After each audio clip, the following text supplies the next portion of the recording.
सनातन धर्म की जय हो। प्रिय दर्शकों, आप सभी का स्वागत है हमारे इस YouTube चैनल पर। दर्शकों, आने वाले समय के अंदर क्या होने वाला है? क्या वो लक्ष्य है जो परमात्मा ने इस धरती के लिए तय किया है? हमारे वेदों के अंदर जो सूत्र हैं वो किस तरफ हमें लेकर जाने वाले हैं? धर्मयुग यदि स्थापित होगा तो उसका परिदृश्य क्या होगा, कैसा होगा, और उसकी कल्पना को जब हम मूर्त रूप देते हैं तो ये विश्व की पहचान क्या होगी? इसके संदर्भ में आपको एक बहुत बड़ा ज्योतिषीय आकलन और एक बहुत बड़ी भविष्यवाणी आप लोगों के सामने रख रहा हूं, जिसका अक्षर अक्षर आप सत्य होता हुआ पाएंगे। दर्शकों, जब बात होती है कि भारत हिंदू राष्ट्र बने तो ये एक सीमित सोच हो जाती है। ये सोच हमें केवल भारत तक सीमित रखती है। भारत के बाहर ये सोच काम नहीं करेगी, क्योंकि हर देश का अपना अपना कानून है, अपना अपना वहां का संविधान है, वहां के लोगों की अपनी पहचान है, वहां की संस्कृति है। और ऐसे में हम यदि बात करें कि पूरे विश्व के अंदर हिंदू धर्म होगा तो ये हम भी वही गलती करेंगे जो गलतियां और लोग कर रहे हैं। इस्लामीकरण करने वाले भी यही चाहते हैं कि पूरे विश्व के अंदर इस्लाम हो। ईसाई को फॉलो करने वाले भी ये चाहते हैं कि पूरे विश्व के अंदर ईसाई धर्म हो। और अगर हम भी यही चाहेंगे कि पूरे विश्व के अंदर हिंदू धर्म हो तो फिर हम में और उनमें कोई फर्क नहीं रहेगा।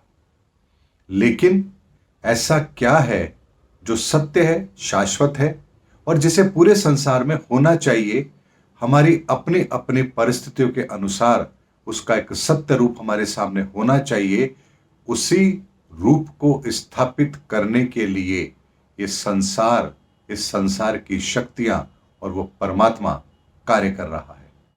इसीलिए आने वाले समय के अंदर आप उस पूरे विश्व को एक धर्म को फॉलो करता हुआ देखेंगे। लेकिन जब बात आती है कि एक धर्म को लोग फॉलो करेंगे तो बाकी धर्मों का क्या होगा? तो यहां पर एक बात स्पष्ट तौर पर समझिए, जिनको हम अभी तक धर्म मान रहे हैं वो हमारी संस्कृति है। संस्कृति और धर्म में बहुत बड़ा फर्क होता है। हां, हम संस्कृति को धर्म के नाम से जान सकते हैं, पहचान सकते हैं, इसमें कोई दो राय नहीं है, क्योंकि संस्कृति भी किसी न किसी रूप में किसी धर्म से जुड़ी होती है। लेकिन वो कौन सा धर्म है जिसके साथ सारी संस्कृतियां जुड़ी रहती हैं और इसीलिए हम उन संस्कृति को भी धर्म का नाम दे देते हैं? और इसका जवाब है, वो है सनातन धर्म। यानी सनातन धर्म जो इस विश्व के अंदर अब पूरी तरह से व्याप्त होने वाला है। और इसी सनातन धर्म के मूल से सारी संस्कृतियां निकली है। इसीलिए अब आने वाला समय सनातन का होगा, सनातन धर्म का होगा। और इसीलिए अब बहुत कम शेष बचा है जब ये पूरा विश्व सनातन विश्व के नाम से जाना जाएगा। और ये बात कोई नई नहीं है, ये बात बहुत पुरानी है, हमारे वेदों के अंदर वर्णित है। और इसीलिए हमने सनातन विश्व की परिकल्पना भी की थी। और इसीलिए कहा गया था, अय निजो परोवेति गणना लघु चेत साम उदार चारिता नाम तो वासुदेव कुटुंबकम। जब वासुदेव कुटुंबकम की बात होती है तो वहां पर सनातन व्याप्त होता है, कोई और संस्कृति व्याप्त नहीं होती है। ये ठीक उसी तरह की प्रक्रिया है जैसे हम किसी व्यक्ति को, पढ़े लिखे व्यक्ति को ये कहते हैं कि ये शिक्षित है। लेकिन शिक्षित का मतलब उसकी समझ में अब वो बात आने लगी है, वो इस बात को समझता है कि ये दुनिया कैसे काम करती है, दुनिया कैसे चलती है। उसकी समझ में कहीं ना कहीं शिक्षा का स्तर बढ़ा हुआ है और वो शिक्षित व्यक्ति है। जबकि किसी ने कॉमर्स से ग्रेजुएट किया है, किसी ने आर्ट्स से किया है, कोई साइंस से ग्रेजुएट है, कोई डॉक्टर है, कोई इंजीनियर है, कोई और किसी विधा को लेके बैठा है। लेकिन उसके बाद भी, अलग अलग विधा होने के बाद भी, हम उन सबको संयुक्त रूप से जब देखते हैं तो हम एक ही बात कहते हैं, ये शिक्षित है। यानी शिक्षा के जो मूल तत्व हैं, जो मूल स्वरूप है, इसने उसे समझा है, जाना है, पढ़ा है और उसके महत्व को ये जानता है।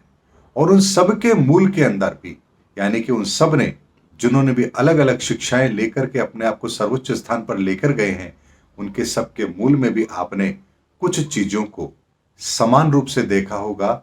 उनकी भाषा को सीखने का तरीका, गणित, विज्ञान, भूगोल और भी बहुत सारी ऐसी चीजें होंगी जिन बेसिक सब्जेक्ट्स को उन्हें बचपन में पढ़ाया गया होगा और धीरे धीरे करके फिर उनकी योग्यता के आधार पर उनको विषय चुनने का अधिकार दिया गया और आज वो किसी न किसी रूप में अपने अपने क्षेत्र के अंदर पारंगत है।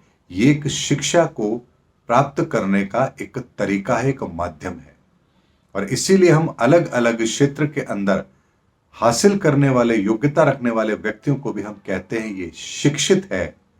और यही आने वाले समय में होगा कि अलग अलग धर्म या यूं कहिए अलग अलग संस्कृति को फॉलो करने वाले लोग भी उस मूल को समझते हुए अपने आप को सनातनी कहेंगे और ये विश्व सनातन विश्व कहलाएगा। और इसीलिए आने वाले समय के अंदर सनातन विश्व की वो परिभाषा हम सबके सामने आएगी जिसके लिए आने वाला समय धर्मयुग पहचाना जाएगा। दर्शकों, मेरी बहुत बड़ी भविष्यवाणी है जिसे आप 2025 से 2027 के बीच में मूर्त रूप लेते हुए जरूर देखेंगे। मिलते हैं अगले वीडियो के अंदर, तब तक के लिए जय हिंद, जय भारत, जय सनातन धर्म।